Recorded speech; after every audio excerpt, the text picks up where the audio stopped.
Audio Jungle. Audio Jungle.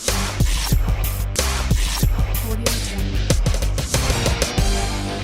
Audio.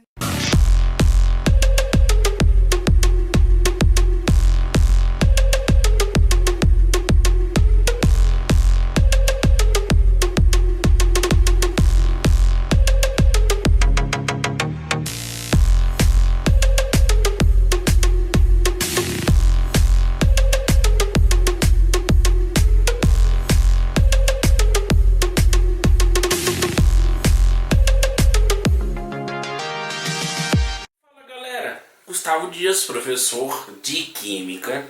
Hoje nós vamos encerrar propriedades coligativas falando dos aspectos quantitativos dos cálculos da lei de Raoult, tá? Nós temos aí pressão osmótica, que nós já vimos os cálculos, então a gente não precisa ver. Então a gente vai precisar ver os cálculos de tonoscopia, crioscopia e ebullioscopia. Então nós temos 3 cálculos aí. Mas antes de ir para as fórmulas, a gente precisa entender alguns conceitos que não são muito comuns na fisicoquímica e na propriedade coligativa aparece com força. Uma delas é essa aqui, ó.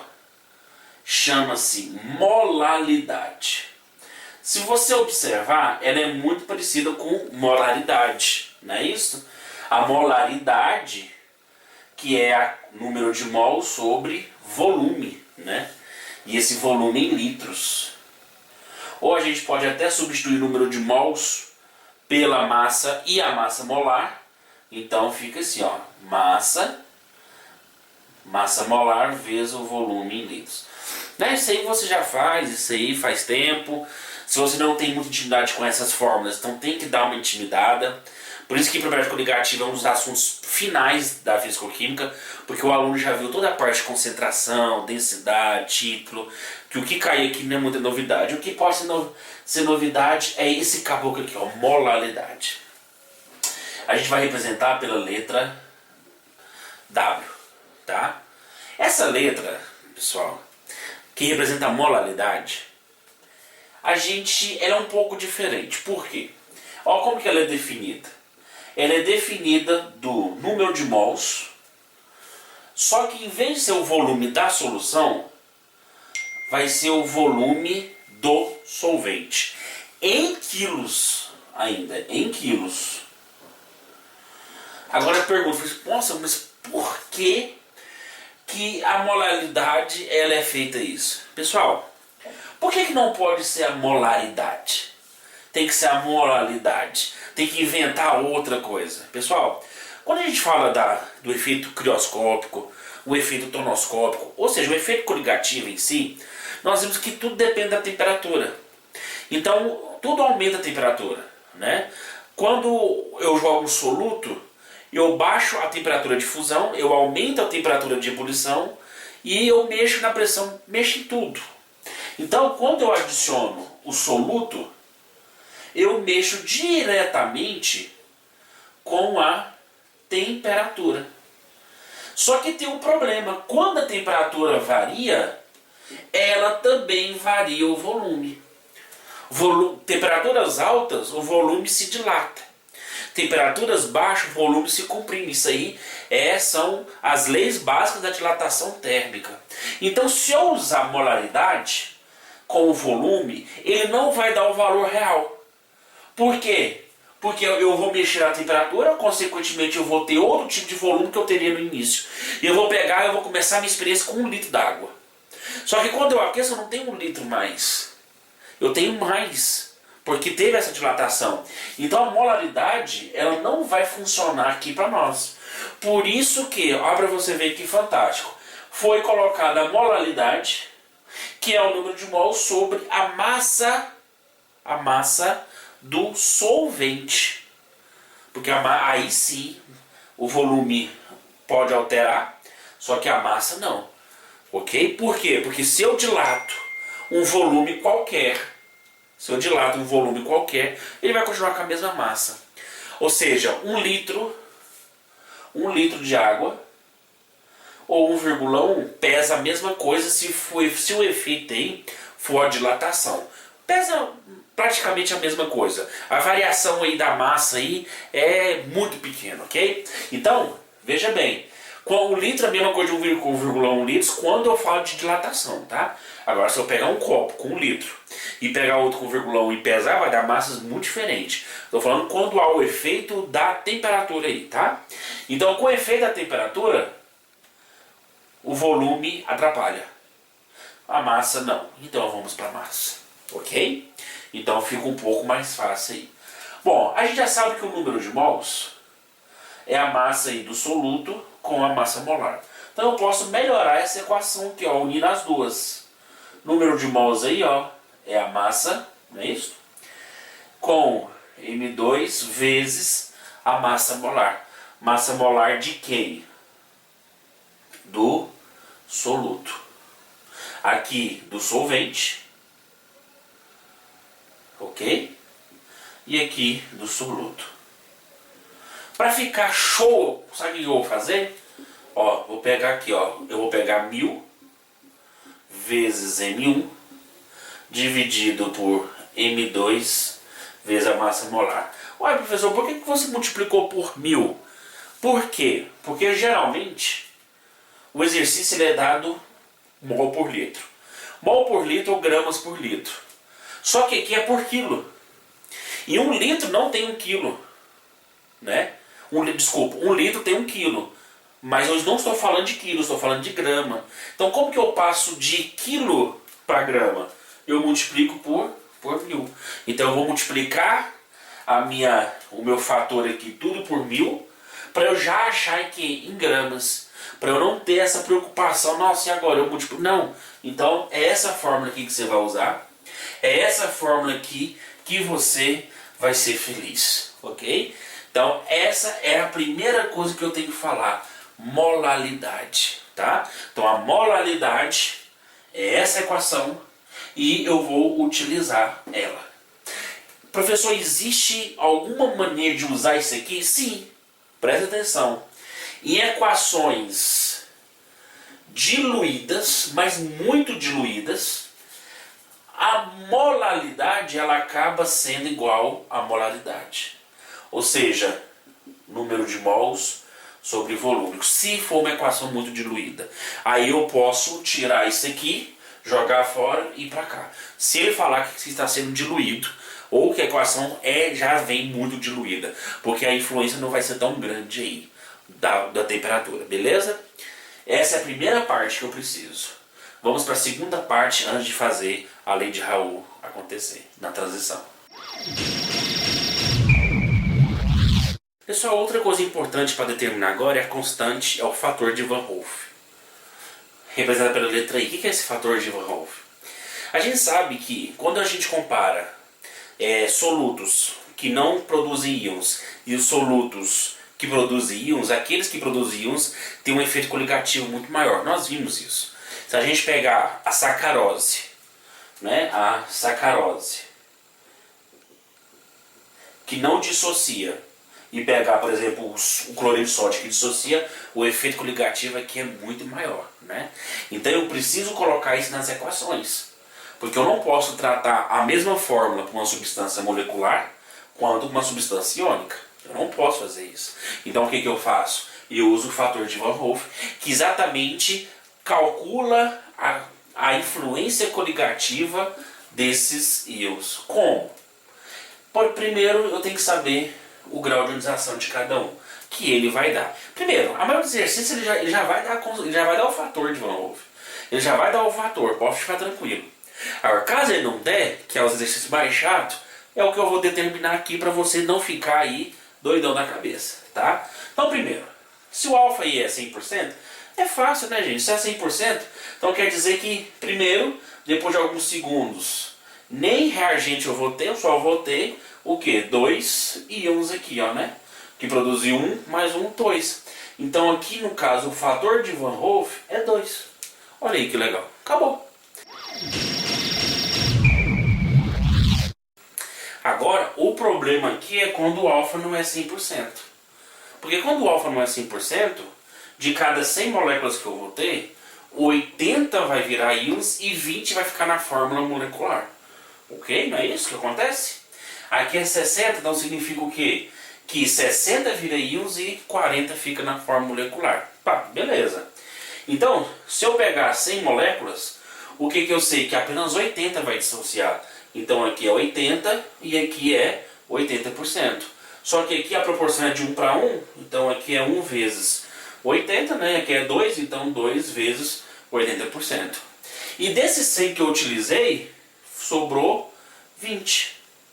Aí acaba a constante de Van Hoff, porque eu vou somar todas as moléculas que tem, porque é o que vai interferir na minha molécula, é o que vai interferir no meu solvente, na pressão, na temperatura, e vou dividir por 100, porque tá tudo em porcentagem, então eu vou dividir por 100 para tirar da porcentagem, que o fator de Van Hoff não vai porcentagem.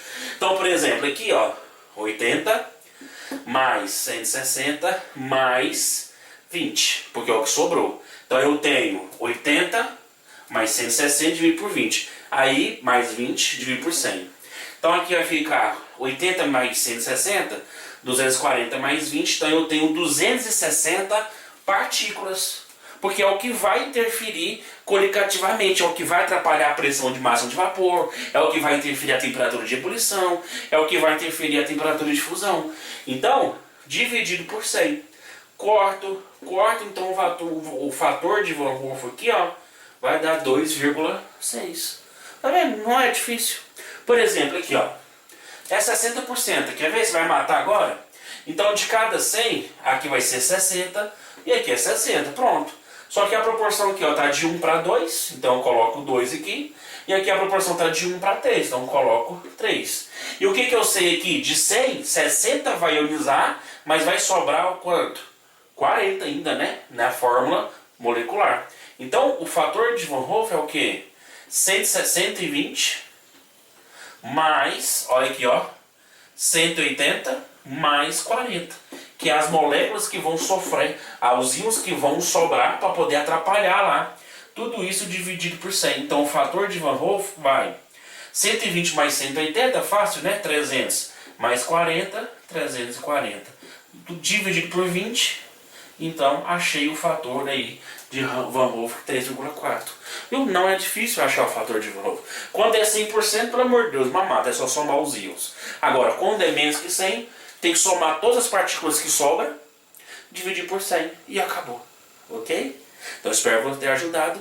Na transição, nós vamos agora, de fato, para a lei de Raoult. Por quê? Porque quando eu colocar a lei de Raoult, isso aqui não vai ser problema e nem a molaridade, porque você já pegou bacana. Certinho? Na transição. Bom, pessoal, a lei de Raoult na tomoscopia, ela é simples de entendimento. Primeiro, porque a gente viu que quando a gente adiciona um soluto não volátil, a pressão ela faz diminuir. Então a gente vai calcular esse abaixamento, né? Fala isso, abaixamento da pressão do solvente em relação à minha solução. Ou seja, eu estou comparando o solvente, que só tinha água, e agora eu quero comparar depois que eu coloquei o meu soluto, transformando numa solução. Então, essa curva aqui, ó, é lógico que ela vai ser do meu solvente, porque ela tem uma pressão maior, e aqui vai ser da minha solução, porque tem uma pressão menor porque eu adicionei. Então, essa diferença aqui, ó, que eu vou chamar aqui, ó, de pressão, ou seja, variação da pressão, ou seja, a minha pressão final, que é a minha pressão da solução, que é o depois que eu adicionei, menos a pressão inicial, que é a minha pressão, o solvente puro, ok? Então, esse ΔP aqui, ó, que eu quero saber. Aí que vem o gostosão lei de Raoult, que calculou isso para nós. Já que é pressão, segue a lei das pressões.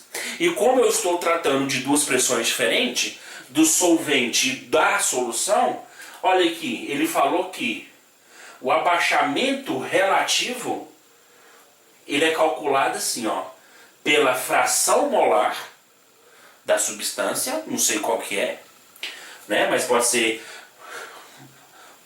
água e pode ser o sal de cozinha, cloreto de sódio. Então eu vou colocar aqui, ó, do soluto, vezes a pressão máxima de vapor.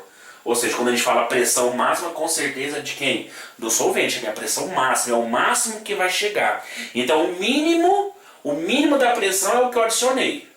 E o máximo é o que antes de eu colocar, porque era o máximo, depois que eu coloquei, a pressão foi diminuir. Então tá aí, ó.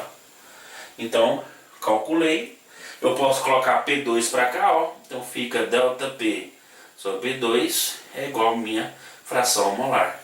Então, cheguei aí, ó, meu abaixamento relativo em relação ao solvente é igual à fração molar. Lembrando que a fração molar é o número de mols do soluto sobre o número de mols total, que nesse caso aqui é o meu número de mols do solvente mais o número de mols do soluto, lógico, né? Então se eu colocar água, então eu pego o número de mols da água mais o número de mols do cloreto de sódio. Faço a fração, calculo e eu vejo quanto que fez. Então, por exemplo, se eu pego 2 mols de solvente, né? Mais 2, aí eu vou adiciono 1 mol só de solução, tá bom? 1 mol só de solução. Então, X é o quê? É 1 mol de solução com 2 mais 1. Então fica 1 sobre 3, que dá aí praticamente, vamos fazer essa divisão aqui, ó, 1 sobre 3, pega emprestado, 10 por 3, então dá 0,333. Então tá aí, ó, o abaixamento relativo é 0,333, ok? Agora, existe uma outra maneira de calcular isso aí. Isso aqui é uma maneira, isso aqui é outra. Então, vou apagar isso aqui. E qual que seria a outra maneira? O abaixamento relativo, eu posso pegar a minha constante tonoscópica. Eu não vou entrar como que calcula essa constante, porque essa constante ela é sempre dada, tá? Mas se você procurar na internet, você vai saber como que calcula essa constante. Mas eu não vou entrar aqui nesse favor de fazer como que é a constante, tá? Porque cai pouco e o que cai pouco não vale a pena ficar comentando.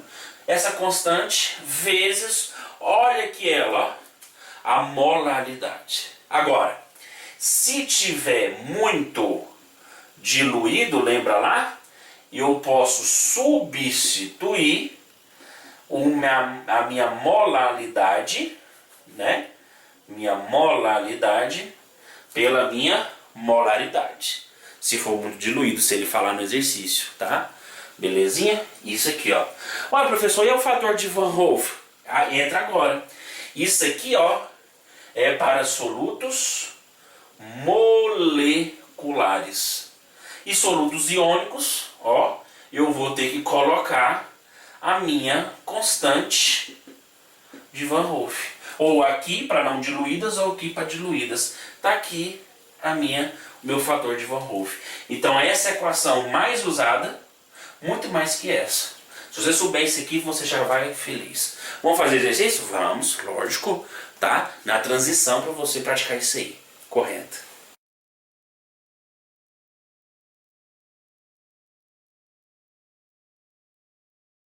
Nesse exercício aqui, pessoal, simples, vamos ler aqui os dados.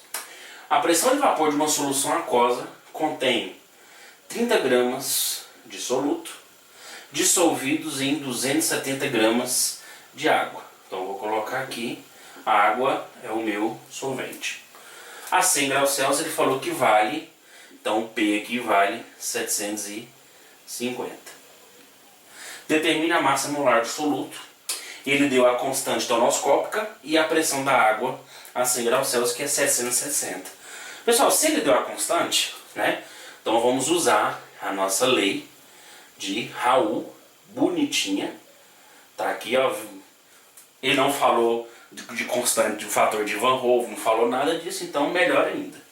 Então o que é ΔP?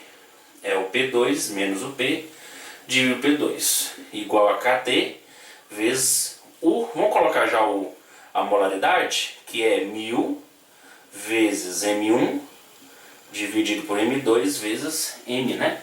Então, bonitinho assim. Belezinha? Então, vamos para cá.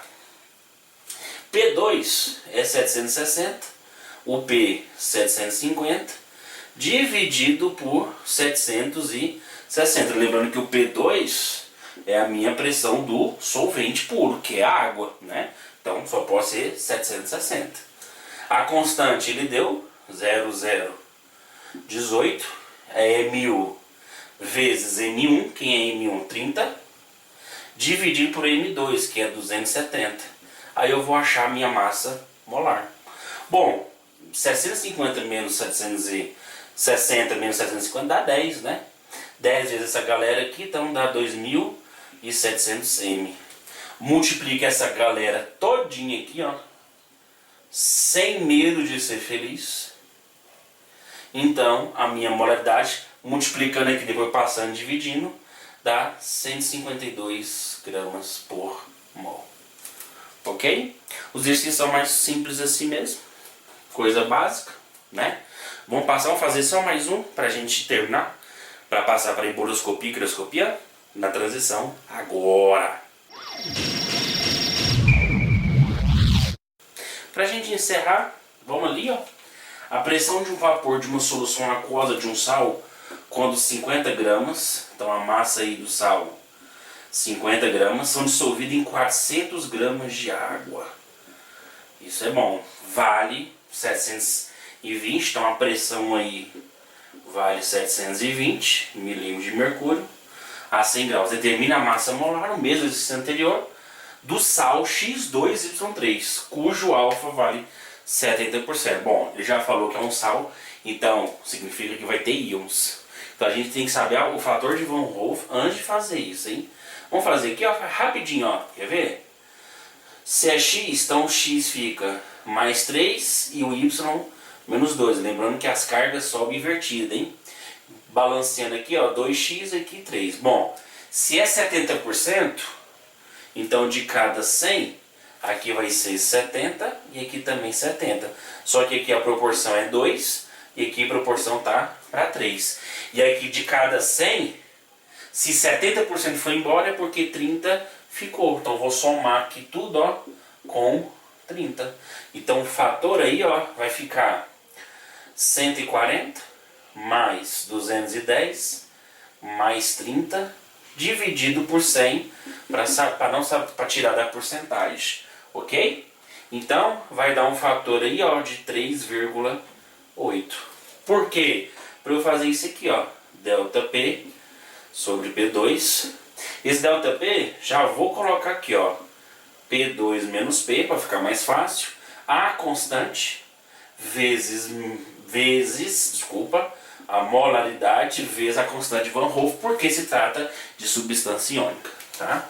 P2 menos P, ou seja, 760, que é da água, menos do sal da solução, que é 720, dividido por 760, igual a constante ele deu 2,7, a molaridade vamos fazer 1000 vezes, vamos colocar aqui, ó, 1000 vezes M1 sobre M2 vezes a massa molar. Então M1 aí é 50 gramas, que é do soluto, de baixo é de solvente, que é 400, vezes a massa molar que eu quero assar, vezes agora a constante de Van Hoff, que é 3,8, ok? 760 menos 720 dá 40, multiplicando aqui, ó, cruzado, aqui fica 40 vezes 400, dá 16.000 M. Vezes essa galera todinha aqui, ó, 2,7 vezes 1000 vezes 50 vezes 3,8 vezes 760, tá? Fazendo isso aqui dá 32 gramas por mol, tá? Então chegamos aí na massa com a constante de Van Hoff e viu que não é difícil. Vamos terminar agora? Bom, pessoal, crioscopia e ebullioscopia é um procedimento muito mais fácil do que a pressão. Porque a pressão trabalha já com gases, parte de todo um princípio envolvido. Aqui não, aqui já é mais fácil. Aqui simplesmente a variação que vai ter na ebulição, e aí já sabe que essa variação ela é para mais. Por quê? Porque quando eu adiciono o soluto, acontece três coisas. Vamos ver quais são as três coisas? Primeiro, abaixa a pressão de vapor. Segundo, aumenta a temperatura de ebulição, porque menos partículas vai para o espaço, vai para a atmosfera, e abaixa a temperatura de congelamento. E tanto a variação da temperatura de ebulição quanto de congelamento é proporcional à constante, no caso aqui a constante ebulioscópica, e aqui a constante crioscópica, vezes a molaridade, que a gente já sabe, vezes a molaridade. Bom, se for para substância iônica, a gente precisa colocar o fator de Van Hoff e aqui o fator de Van Hoff. E para substâncias muito diluídas, essa molaridade pode virar molaridade, a mesma coisa aqui, ok? Então assim, simples assim, nós vamos terminar só com um exercício, só para finalizar, que é chuchu na cerca, na transição. Pessoal, para a gente encerrar, calcule o ponto de congelamento e de ebulição de uma solução de 13 gramas, então, né, M1, e 200 gramas de água, M2. Já vamos colocar aqui, ó, a molaridade, que é 1000 vezes M1, sobre M2 vezes a massa molar, tá? Então, vamos calcular de cada um. Então, primeiro, a ebulioscópica, ΔE, que é KE vezes ômega. Então, o KE, ele já deu, que é 0,52 vezes 1000, o M1 é 13, V dividido, né, não tem mais nada aqui, porque o etileno glicol é uma substância covalente, então não tem fator de Van Hoff. O M2, que é 200, vezes 62 gramas, que é, né, a massa molar. Vai ser facinho, faz as contas aí, vai dar 0,54 graus Celsius, tá?